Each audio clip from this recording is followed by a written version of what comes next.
Redditors who have worked around death or burial, what's your best ghost story? I used to be a security guard at a hospital. One night, while doing my rounds, I went into the surgery wing and was walking down a hallway when I saw a doctor looking at the whiteboard where all the scheduled surgeries are written down. I said, "Hello, doctor," and kept going. The doctor didn't say anything back, just kept studying the whiteboard. When I got back to the security office, I was telling one of the guys that's been there for years about how I greeted this doctor and he didn't say anything back. I asked if that's the asshole they told me to watch out for. I was asked where I saw him and I said the surgery ward, and he gave me a smirk. He then explained that the surgery ward closes at 9 p.m. and that all patients are moved into the monitoring wards. There should be no one there. He then asked me if this doctor was studying the schedule board. I said yes, and he then told me that I just met Dr. Luisiti. Apparently, many years ago, one of the surgeons went up to the helipad and jumped off the building. Seems like he never stopped working though. Junior doctor on the wards, doing a night shift, called to verify a death. Enter the private bay. It's all a bit grim, slightly gloomy room.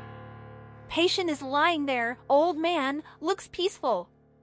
Start my checks, stethoscope out, no signs of active respiration.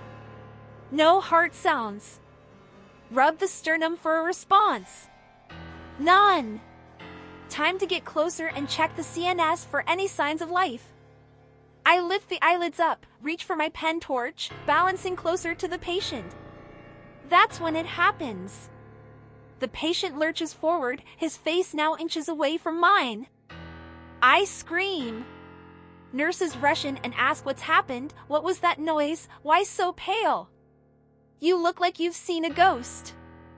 That's when I realize.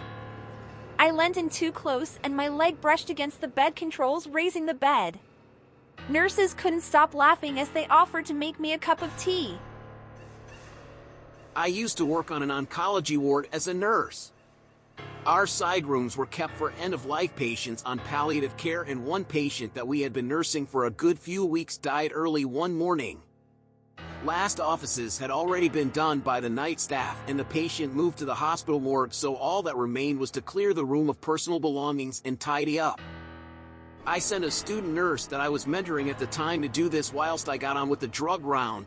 The student had known the patient fairly well and was comfortable with this job. About 10 minutes after, a colleague came to me and told me that my student had come flying out of the side room white as a sheet and was sobbing in the staff room. I went to find out what the problem was, and the student told me she had been clearing out sink area in the bathroom, had glanced up and seen the deceased patient reflected in a mirror looking at her over her shoulder. My student was a sensible girl, not given to hysterics, but for the remainder of her placement on that ward she would not go near that side room. My grandfather died a while back. One day me and a bunch of my cousins were playing in the front yard, rural area, since on weekends all the family likes to hang out together. So we're out having fun and see Lolo, grandfather, walking towards the house. We all greet him and he smiles at us. He walks up the porch into the house and hangs his hat by the door. We continue playing until we hear crying from the inside of the house and my uncle driving fast up the driveway. We all rush in to see what's going on and see everybody bunched up in the kitchen crying, telling us that Lolo died early that morning and they just found out he lives a few towns away.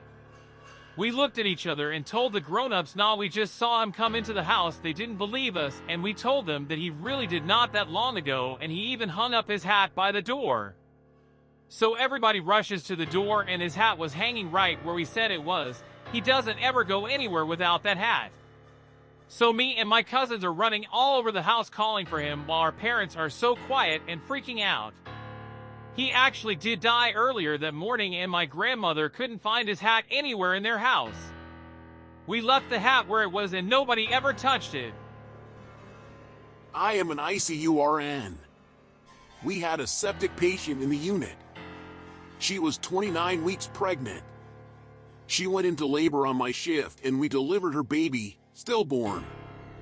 I did post-mortem care on the baby, retrieved the proper transport container and walked the baby down to the morgue. It was the middle of the night. I'm in an elevator alone. I hear a baby start wailing.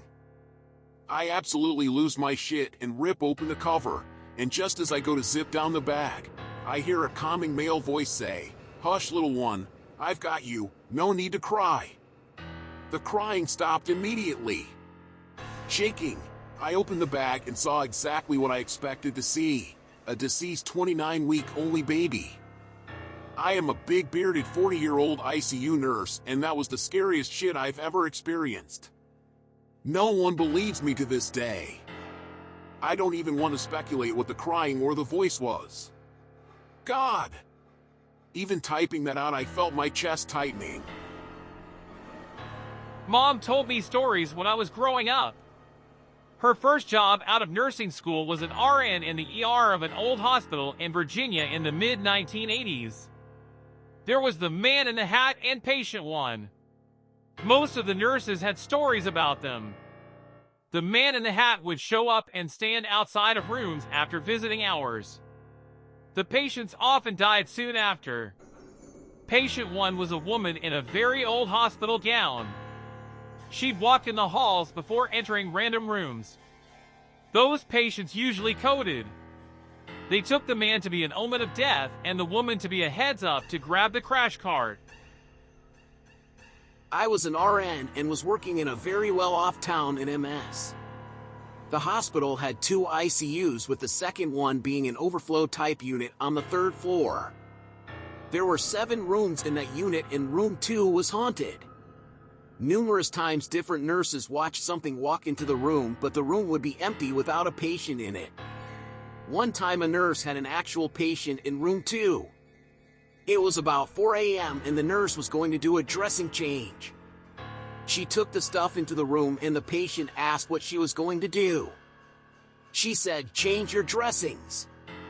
The patient said, "Oh no, that other nurse was just in here about 30 minutes ago and did it." The nurse looked, and yes, the dressing was fresh. She went out to the desk and told the one other nurse, "Thanks for doing that." The nurse was baffled and said, "I didn't change the dressing." They both freaked out a bit. Rumor has it that an RN that had worked for the hospital a long time died in that room. The hospital is now a dorm for a big college, so fun times may be had by a bunch of college students. When my cousin was 18, he was in a bad wreck, and his girlfriend, and her sister were all pronounced dead at the scene. The police arrived to inform my aunt, his mom, and she asked that he be sent to a specific funeral home. While they were preparing to embalm him, he raised up and asked, "Where the hell am I?" The funeral director said it was the first time he ever had to go home and change pants. I should add that the top of his head was open and his brain was exposed. He was sent to the hospital. The same police officer came to my aunt's to tell her he was not dead, but in the hospital. They thought he'd be in a vegetative state. But a few weeks later, he walked out of the hospital. My aunt said it was the worst and best day of her life. Not me, but my mom's ex's story. My grandpa was the mortician for a small town in the late 60s. The morgue was attached to the house that my mom lived in. That's just how it was, and it didn't bother her. One day her boyfriend, Tom, came over to the house and no one was home. They had been dating for a while and he was comfortable going inside and waiting for my mom to come home. On the way into the house, Tom noticed that the door and windows into the morgue were open, so he checked it out, found it empty, closed everything and went into the house. A few minutes later he heard a loud slamming noise come from the morgue, so he ran to see what was wrong and found that the doors and windows had been thrown fully open again. He got out of there real quick. When he told my grandpa about what happened, my grandpa just calmly explained that they had picked up Mrs. that morning and the spirits were there welcoming her and visiting with her. Next time Tom should just leave the doors and windows open.